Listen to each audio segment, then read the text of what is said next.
Hey everyone, it's Shaq here, and today I will be telling you guys, is it worth upgrading to the iPhone 6s?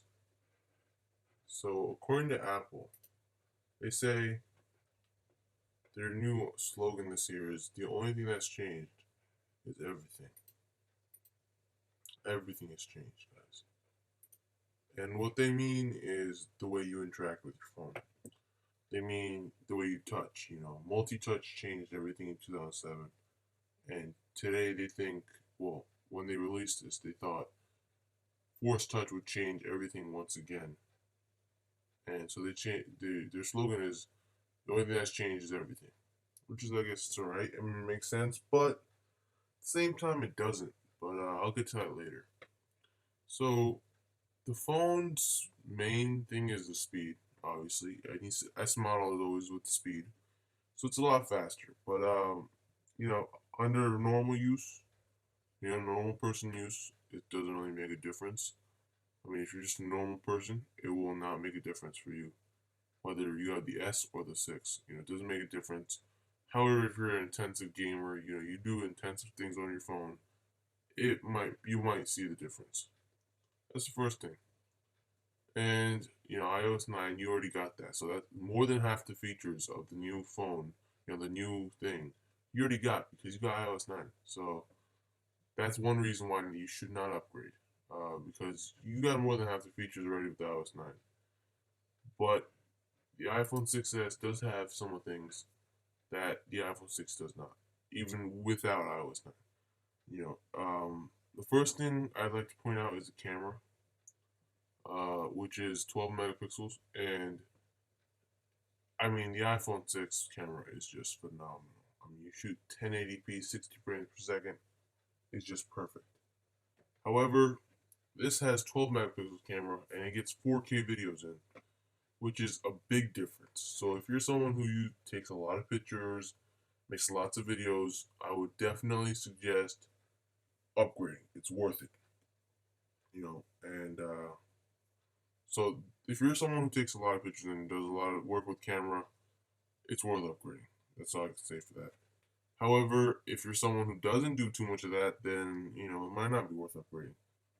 One more thing: if you are someone who uses your camera on your phone, do not buy the 16 gigabyte iPhone because you will regret it for as long as you keep that phone. 16 gigabytes is simply not enough for 4K videos. One 4K video, you get about 4 minutes of 4K video in a whole gigabyte. So take it from there, you will be shooting for like less than half an hour, you know, before your memory runs out. So if you think there is an option in the settings to lower the quality of the camera in order to save space. But if you're gonna lower the quality of the camera, then why don't you just stick with the iPhone 6? You know what I'm saying?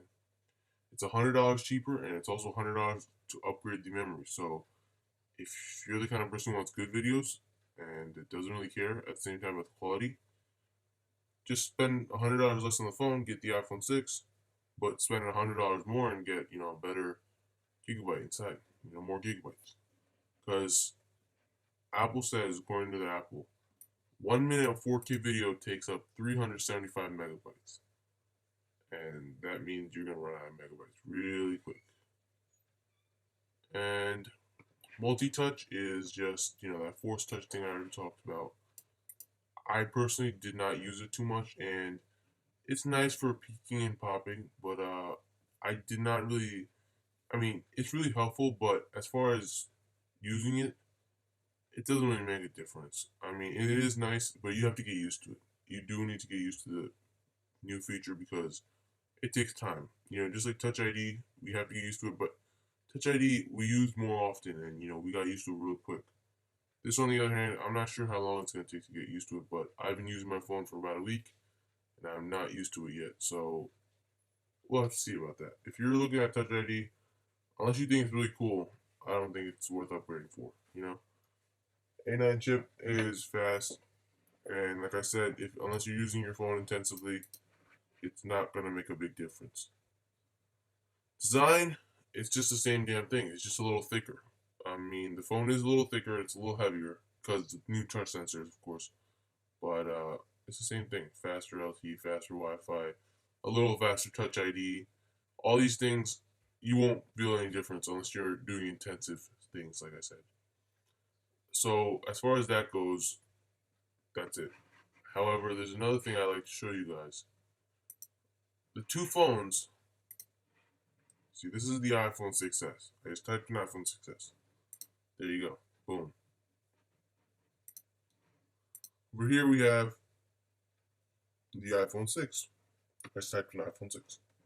And as you can see, both phones look exactly the same. Exactly the same.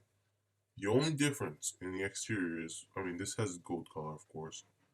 But over here, you have iPhone on the bottom. See this? It says iPhone. You have some wording, and then you have the FCC logos. You can see them in here. You see those FCC logos? Well, the only difference is over here. They took those logos out. They moved this wording a little down, and in the middle they put an S. That's the only difference. The only other thing you could possibly see is if you look really close inside the camera, you will see the iPhone 6s has 12 megapixels, and the iPhone 6 has less megapixels in this camera.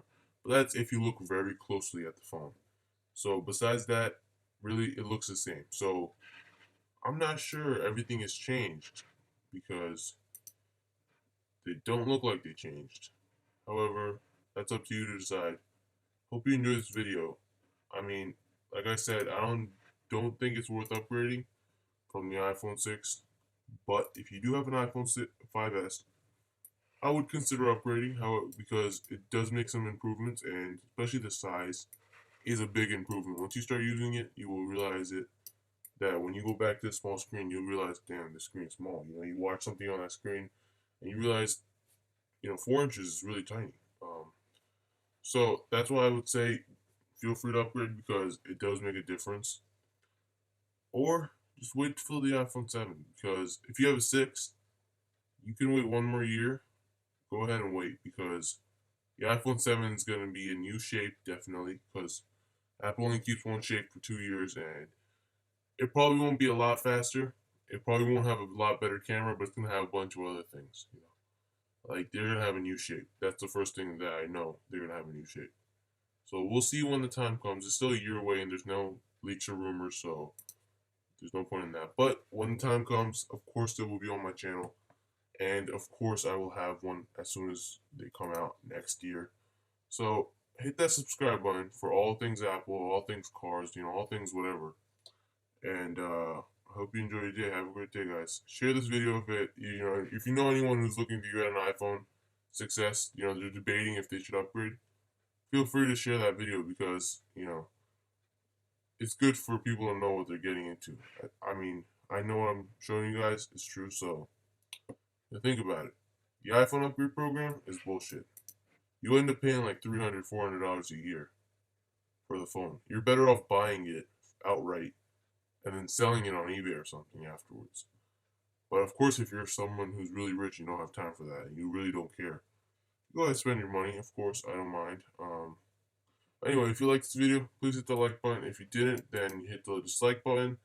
If you want to leave a comment, feel free to leave a comment because I'm open to comments, I guess. And have a great day, guys. Enjoy your iPhone.